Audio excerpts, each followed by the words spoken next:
Good day, thank you for watching. So in my last video, I asked if you'd be able to tell which image was shot on the Samsung S25 Ultra and which image was shot on the Sony A7CR. In today's video, we're not just going to compare those two images. I'm going to cover 6 key elements as to why a professional camera outperforms a smartphone, even with the advanced technologies that they have today, such as the Samsung S25 Ultra. So the first thing that we're going to cover is the sensor. So all cameras have sensors, so you will hear things such as full frame or APS-C. So a full frame sensor is what the Sony A7CR has. So that sensor size is 35mm by 23mm. Now an APS-C is a cropped sensor, so that's 23mm by 15mm. So it's significantly smaller than that of a full frame. Now smartphones also have sensors. Now their sensor size is 9mm by 7mm. Now with sensors, they're highly important because size really does matter. So the bigger the sensor, the more light you have come in. The more light that you have, you get a better depth of field, you get a better dynamic range, and you don't lose any detail in your shadows, and you get a much better gradient. Therefore, you get a much better, higher quality image. So next we're going to talk about the lenses. So obviously our smartphones have lenses. Some have 3, some have 5. The Samsung S25 Ultra has 6. So these lenses are a software zoom. They're not an optical zoom. They're also hybrid plastic. So they're made of plastic, but there are some elements that are made of glass. So the Sony A7CR was paired with the Sigma 24-70 Mark II 2.8 art lens. So this lens is an optical zoom. Therefore, we get that real creamy bokeh effect and we get edge-to-edge sharpness. It's very expensive glass. There is no plastic elements. So phone lenses are, clever because they're compact, but they can't match a full frame lens, especially one of this quality, the Sigma art lens. So phone lenses are compact and clever, but they're in no way comparison to an actual optical lens, especially one of quality such as the Sigma art lens here. You don't get that edge-to-edge sharpness. You don't get that optical zoom. As I said, on these, it's a software zoom. So with the optical zoom, you get a much better quality image. Okay, so now we're going to talk about the difference with the RAW files. So although there's Samsung Export RAW and you've got Sony RAW, so not all RAW is equal. So the main difference is with the Samsung Expert RAW, some of the processes is baked in, such as the sharpening, the noise, and the HDR merge. There's slight tone curves applied before editing, and often it's 12-bit or it's compressed. So it's a much smaller file size, so it's 20 to 30 megabytes. Whereas in the Sony RAW, it's pure sensor data, so there's no baked-in edit. So it's flat tone, it's a true RAW file for full creative control, it's 14-bit depth, and it's a larger file size, such as 60 to 80 megabytes plus.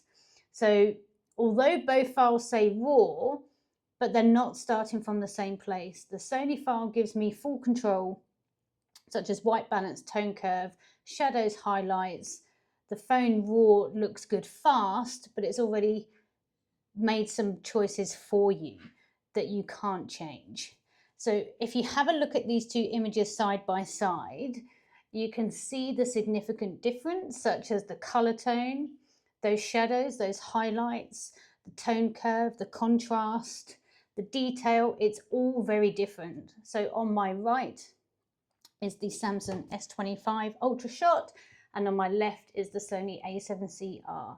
And in these two here, you can see the difference in the control that I had in the editing based on the RAW file format.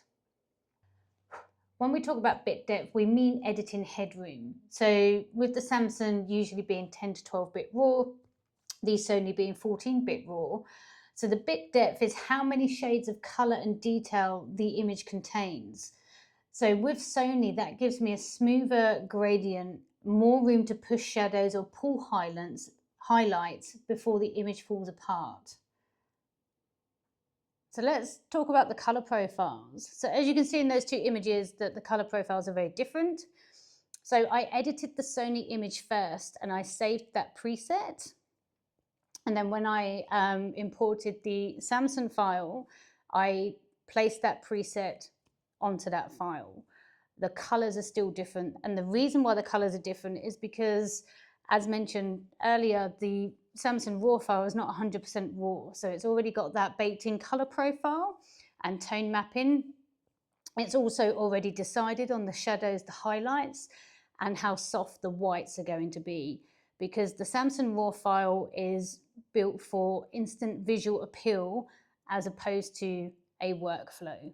Now, the Sony RAW file, or any RAW file that you would shoot in your camera and upload into your editing software, you always notice that it's flat, very neutral tonal curve, and that's because it's a complete clean slate. So we have all that information that our sensor has picked up, such as the colors, the shadows, the highlights, the dynamic range, and we then build on that. So that's the difference between a social ready file and a professional workflow file. So let's talk about the processing power. So this is computerized versus manual. So you remember in the video that with the professional camera, I was able to set my own white balance, my ISO, my shutter speed, my aperture, and obviously I added the ND filter so I could shoot long exposure to get that smooth flowing waterfall. Now with the Samsung, so not just the Samsung, all smartphones, they rely on AI for HDR enhancing. So it's reading the scene, it's using scene recognition to decide on where your shadows and highlights are going to be and process that. It also simulates the blur or the bokeh effect. So if you remember, although I was using the RAW file on the Samsung, I wasn't able to change the aperture. That was fixed at 1.7, so that gave me a really shallow depth of field, which is certainly not ideal for landscapes. So landscapes, we always want a more narrow aperture so that we have more of the scene in focus. So the reason why smartphones work that way is because they want to give you that real-time image enhancement. So with the Sony, as mentioned earlier, I had full control, so there's no computerized help. So I controlled the settings based on what I saw and the image that I wanted to create. So I had full manual control over what was going to be created. So the smartphones are great at making those quick decisions, but they're guessing it's not accurate. So with the Sony or with any professional camera that you have, obviously our images are crafted, not calculated.